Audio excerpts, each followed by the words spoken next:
This is our public hearing announced for this evening at 5:30, December the 14th.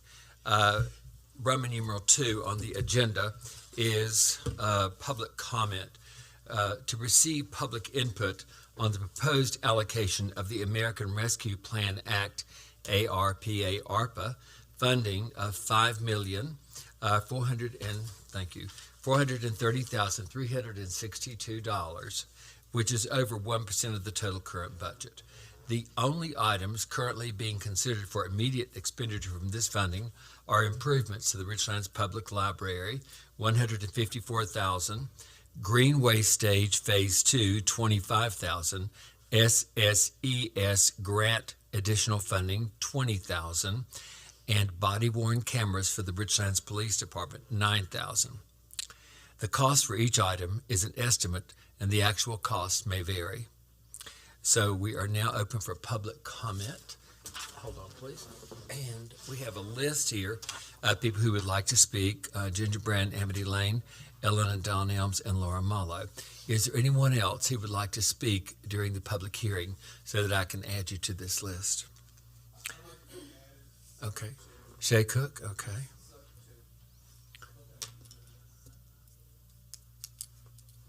Can you give me those names again? I sure will. Let me write this. Okay, Ginger Bratton, Amity Lane, Ellen and Don Elms, Laura Mallow,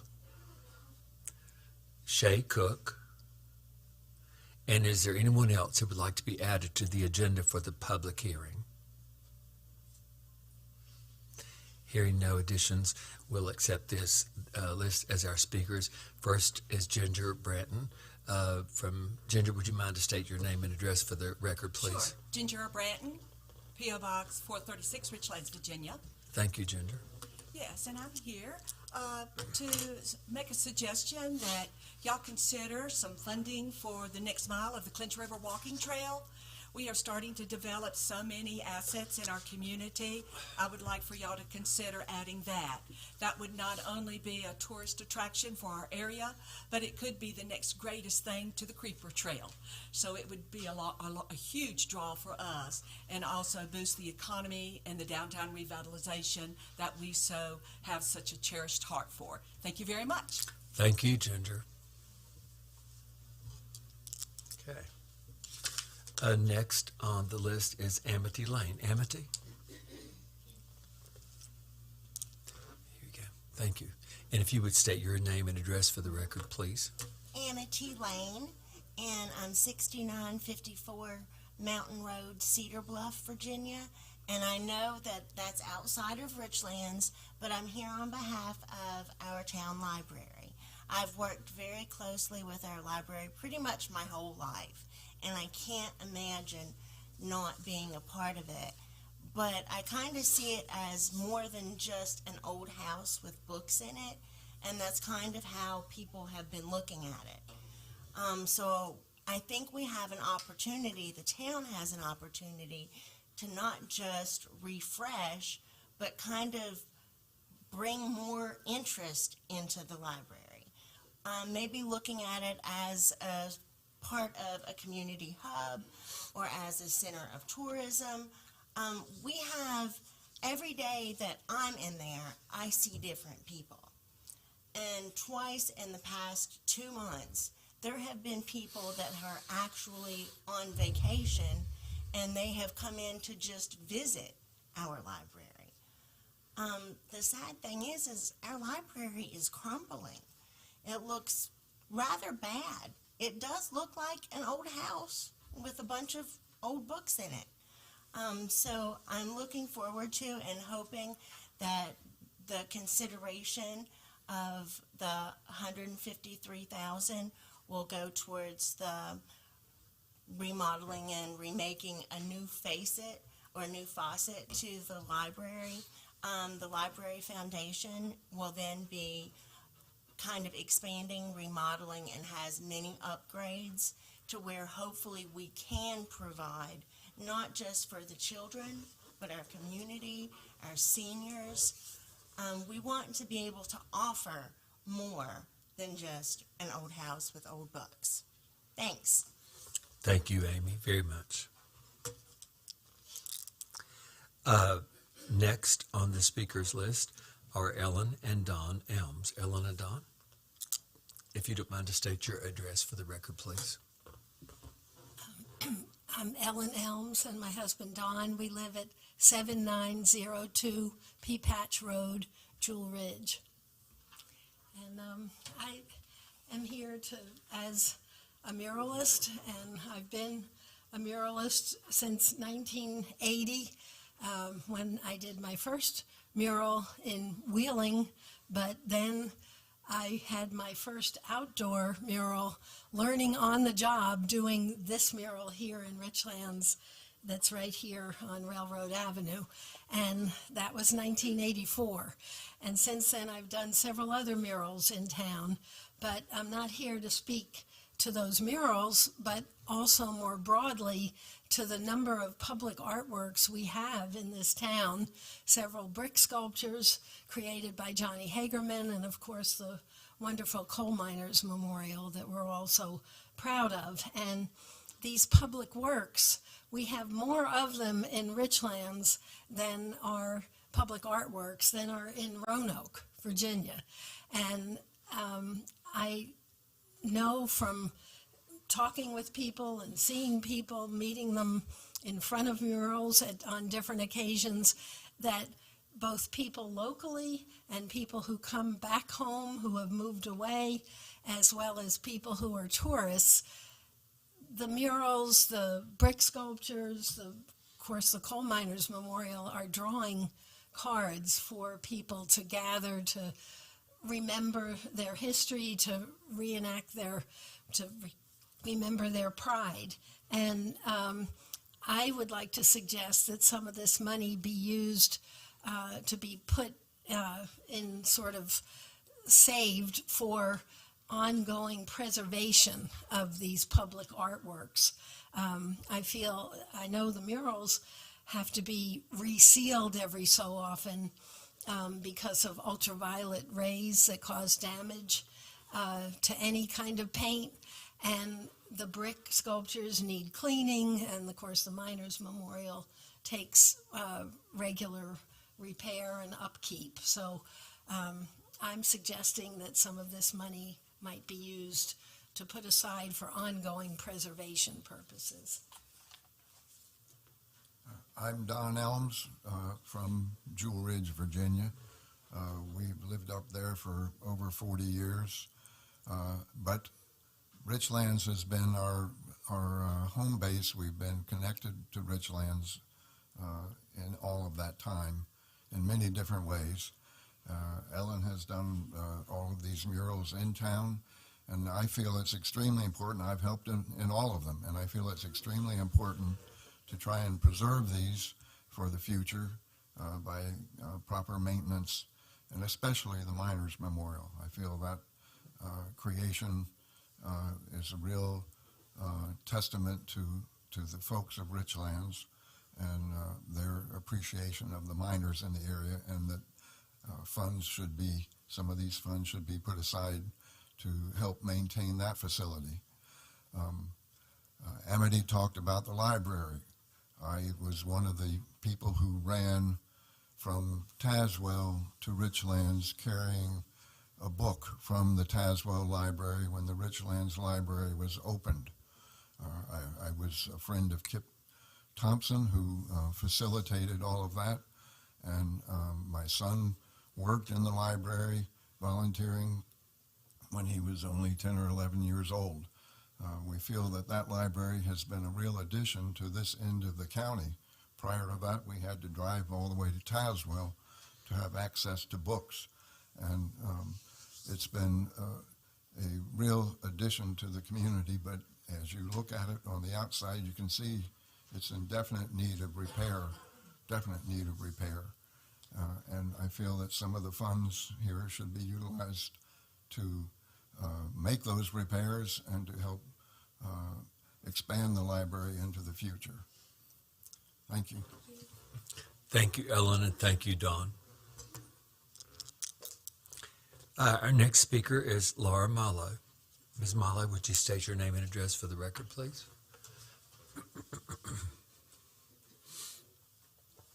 Laura Mallow, 262 Linwood Drive in Richlands.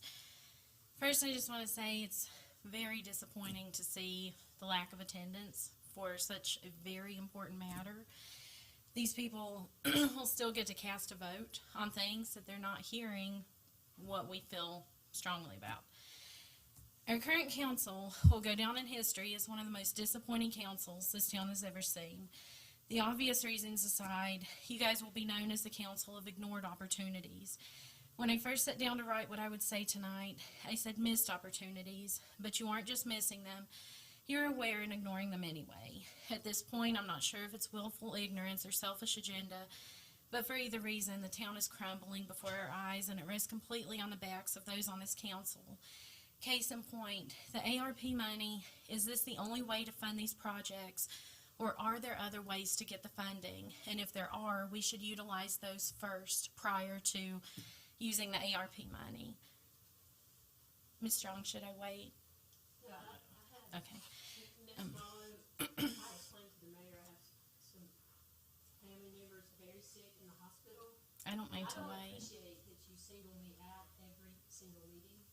I'm not the only council member, and I had enough manners to explain to the mayor prior to the meeting why I may have to look at messages. I don't mind to wait, though. If I saw anyone else, I would say the same But thing. I've never done that, because trust me, there are many who do. Right. I have spoken privately about it. It's obvious to anyone who visits the library that they're in dire need of improvements. I'm glad this is finally being taken seriously, as it should have been done years ago.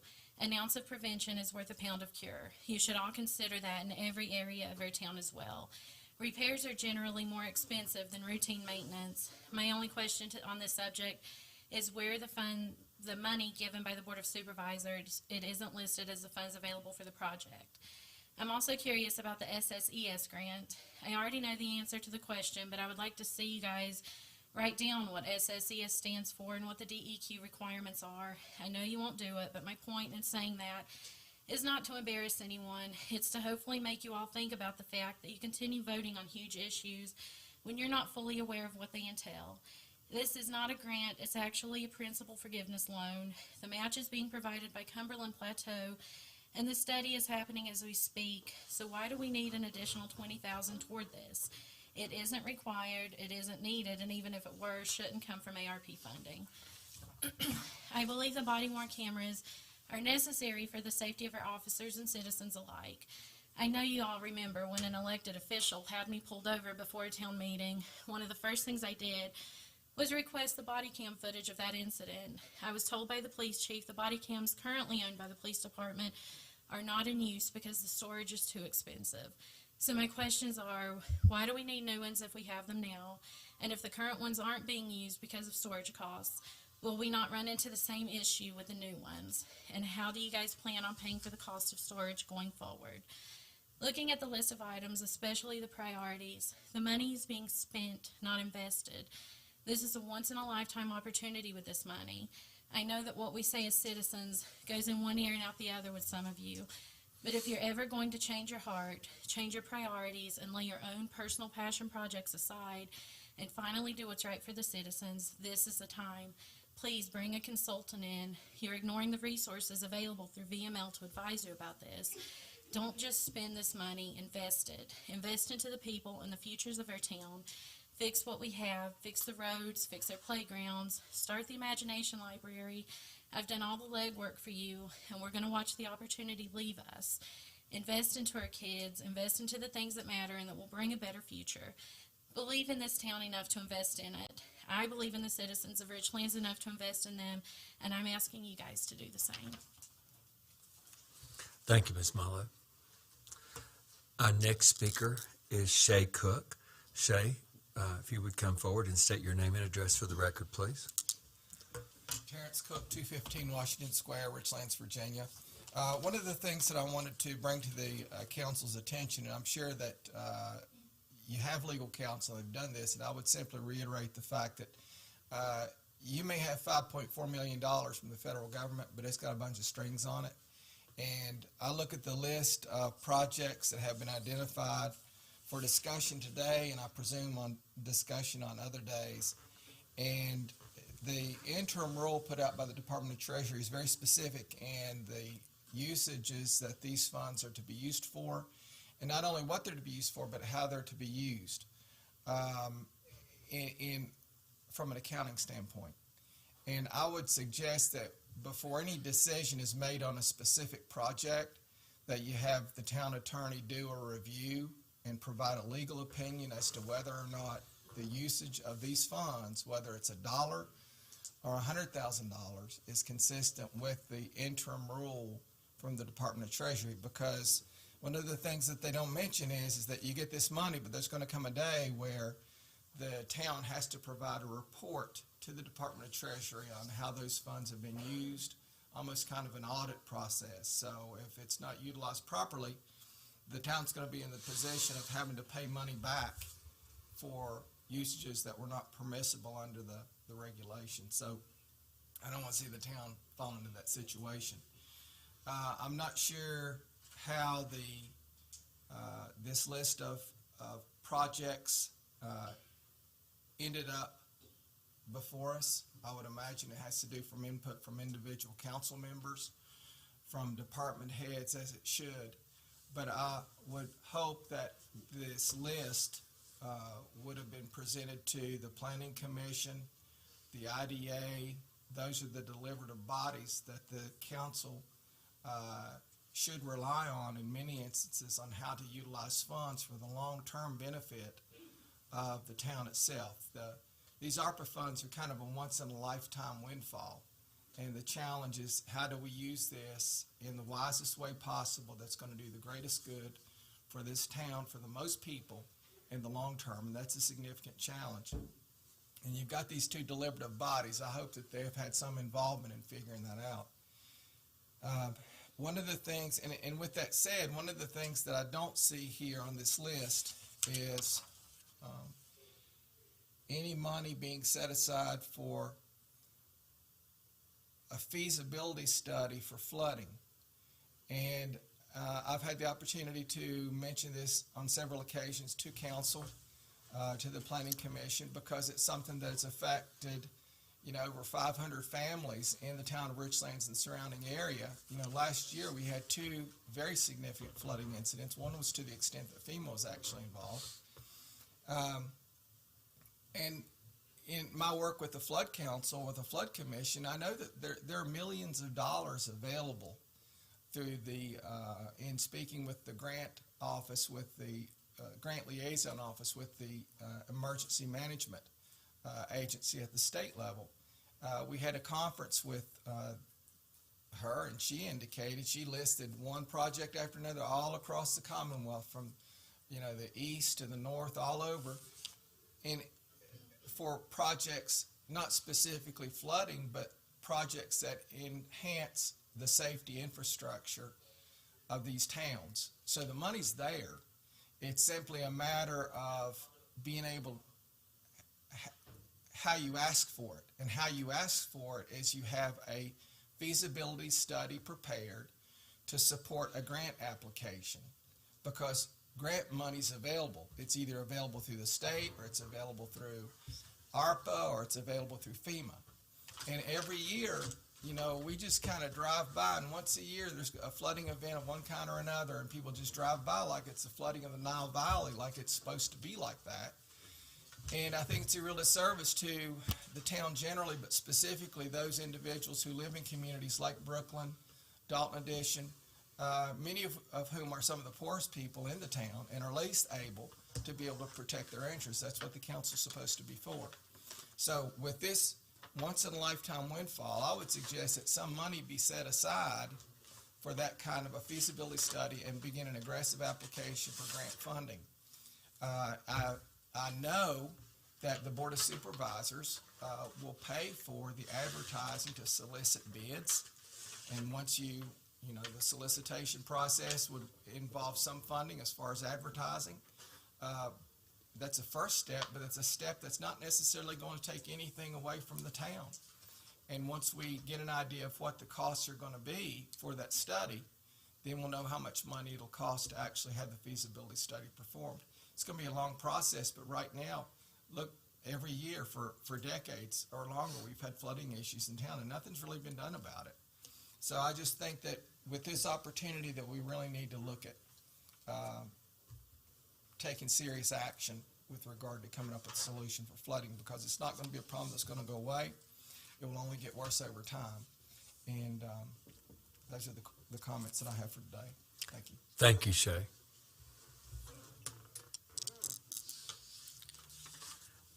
That concludes the list of speakers for the public hearing.